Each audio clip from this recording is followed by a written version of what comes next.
Hi, my name is Devon, and this is Turn Your Brain Off. I went to go see Frozen 2 with my niece and some of my family. I liked Frozen, I liked the first one, so I'm gonna have an open mind as I go inside this movie.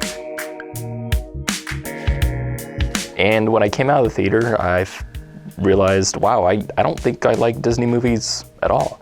And it's kind of funny because I typically come out of movies with this kind of almost polarizing thought on movies as a whole. Like I come out of a really good movie and I'm like, man, I really like movies. And I come out of a bad movie and I'm like, man, I don't know if I like movies anymore. Disney movies just aren't my taste in general. And the reason why is because I really like movies that are thought-provoking, that are more adult in nature, that take time to digest. That's the stuff that's my taste. Obviously Disney movies aren't that because they're made for, a huge audience. Not everyone wants to sit there and think about their movies. They want to go and just have a good time at the movie theater.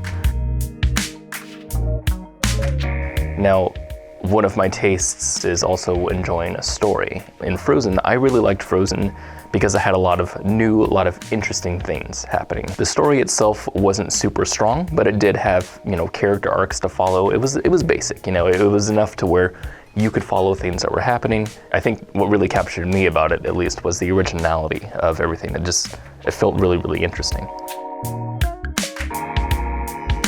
The second one, however, kind of lacks that originality, and for good reason, because it's a sequel. Sequels have to use a world that's already been built for them. So how do you introduce new things on a world that's already there? It was interesting how they decided to go about it. So if you've never seen Frozen 2, it basically goes into the history of Arendelle.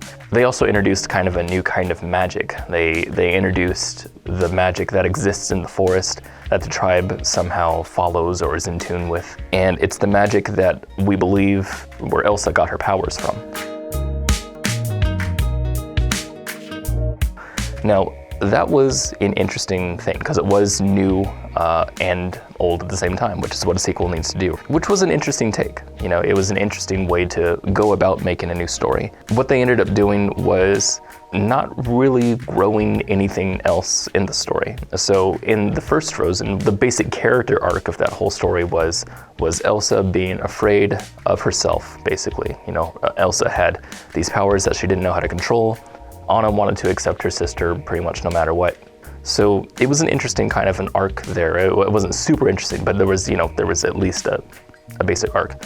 This didn't really happen in Frozen 2. They did a little bit try to switch the roles to where Elsa was the person who was less afraid and Anna was more the person who was afraid. But it didn't really have a goal, and I think the reason why is because they went so hard on this native culture thing. You kind of had character arcs that were a bit messy. Elsa trying to figure out where this magic is from, and then somehow is reminded of her mother and her father and understands their connection with the natives. And it's all about discovery, really, and it kind of loses the whole character-focused arc. So in the end, the movie doesn't really seem to say anything about Anna or Elsa as people. And that's, I think, what was mainly the problem with the whole thing about being interesting, at least, was that once you give us this new kind of magic involved, you have to, tell us the reason why we should care. And there's no reason because the characters are the same characters as before. There's no real interest in them. They had this little thing between Anna and I forgot her boyfriend's name, but the blonde dude. They had this little thing between them where Anna didn't seem to be really interested in him, and I thought that was really cool, but that actually didn't play off into anything. It just turned out she just was ignoring him too much and she needs to not. I guess that was pretty much it because they ended up getting back together anyway in the end, and I think she got married to him. The other thing that I really didn't like about this movie is that it relied heavy on retconning, and if you're unfamiliar with the term, retconning means retroactive continuity, and what it means is that you can introduce new elements in a movie by reinterpreting past events. Now, they didn't really do that per se in Frozen 2, but what they did was they started off the movie with new history. Basically, they went into their past again, like they did in Frozen 1, but this time something different happened, and that explains the events of Frozen 2.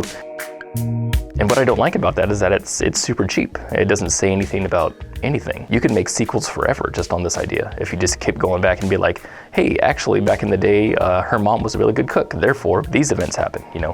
It doesn't matter what happened in the past, you can just keep adding more.